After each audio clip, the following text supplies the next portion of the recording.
কাজা নামাজ পড়ার সঠিক নিয়ম কোনটা?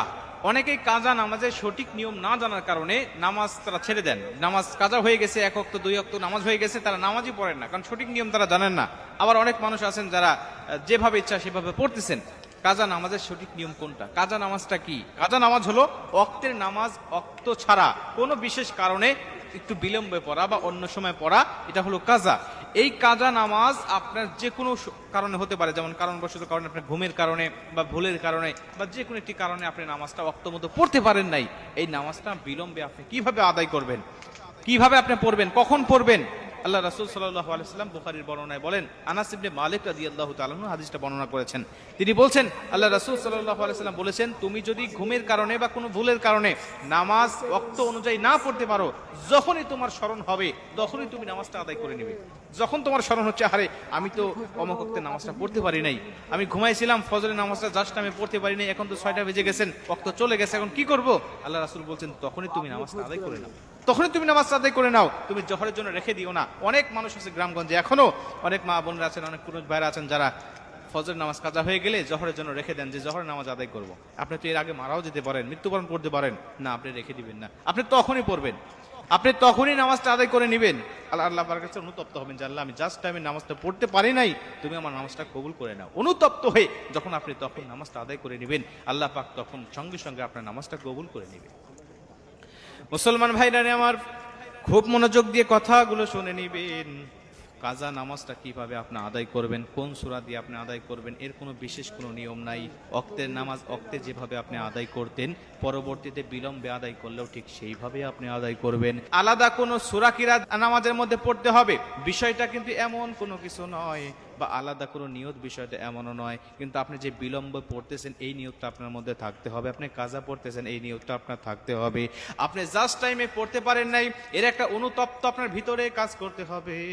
আল্লাহ পাকের কাছে একটি অনুতপ্ত আপনি দেখাবেন যে মালিক, আমার উপরে যেই ওয়াক্তে নামাজটা ফরজ ছিল ওই ওয়াক্তে আমি পড়তে পারি নাই, বিলম্বে পড়তেছি, আল্লাহ তুমি আমার উপরে রাগান্বিত হইও না, আয় আমার মালিক তুমি আমাকে ক্ষমা করে দাও।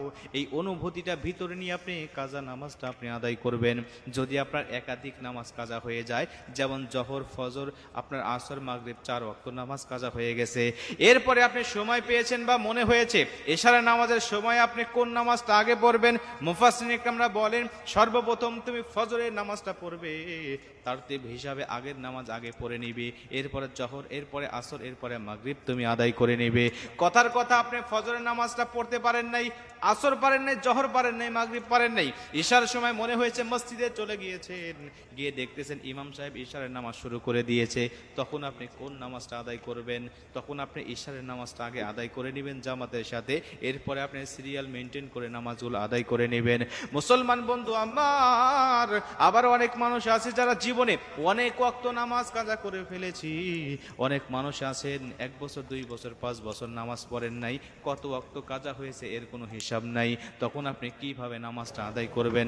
মুফাসসিরিন ইকরামরা বলেন, তখন তুমি তোমার এই কাজা নামাজের জন্য আল্লাহ পাকের কাছে এতটাই অনুতপ্ত হয়ে তওবা করবা, আল্লাহ তুমি আমার জীবনের সব গুনাহগুলো মাফ করে দাও, আল্লাহ তুমি আমার জীবনের যত নামাজ কাজা হয়েছে মাফ করে দাও।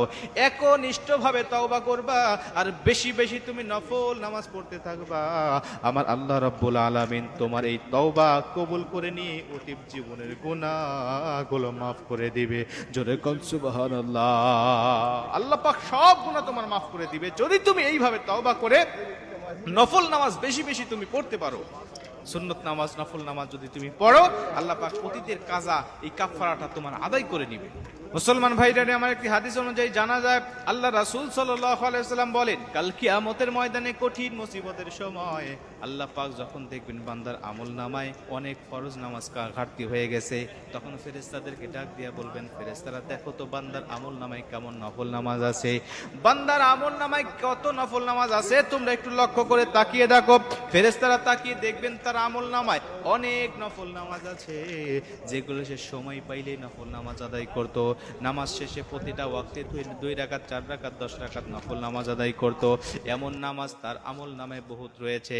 আল্লাহ পাক ডাক দিয়া বলবে, ফেরেশতা এই নফল নামাজগুলোকে বান্দার কাফফারা হিসাবে দিয়ে দাও। ফরজ নামাজের ঘাটতি স্বরূপ তাকে দিয়ে দাও, তখন দেখবেন যে ওই বান্দার আমল নামা ভারী হয়ে গেছে। আল্লাহ পাক ওই বান্দার জন্য জান্নাতের ফায়সালা প্রদান করে দিয়েছে। জোরে কোন সুবহানাল্লাহ। আল্লাহ পাক তাকে জান্নাতের ফায়সালা করে দিবেন এই যে নফল নামাজ বেশি বেশি করার জন্য। এজন্য একাধিক ওয়াক্তে নামাজ যারা ছুটে গেছে, হিসাব নাই কত ওয়াক্ত পড়েছেন, আপনি কি করবেন? তওবা করবেন আল্লাহর কাছে একনিষ্ঠভাবে, আর আল্লাহর কাছে বলবেন যে আল্লাহ, জীবনে আর কোনো ওয়াক্ত নামাজ আমি ছেড়ে দেব না। এই যে শুরু করলাম, মৃত্যু পর্যন্ত আমার নামাজটা কন্টিনিউ চলবে। আল্লাহ তুমি আমার অতীতের গুনাহগুলো মাফ করে দাও। আর যখনই সময় পাবেন নফল নামাজ বেশি বেশি পাঠ করবেন এবং আপনি দান সদকা করবেন। আল্লাহ পাকের কাছে অনুতপ্ত হবেন। আল্লাহ পাক আপনার অতীতের সমস্ত কাজা নামাজগুলোকে কাফফারা হিসেবে দিয়ে দিবেন ইনশাআল্লাহ।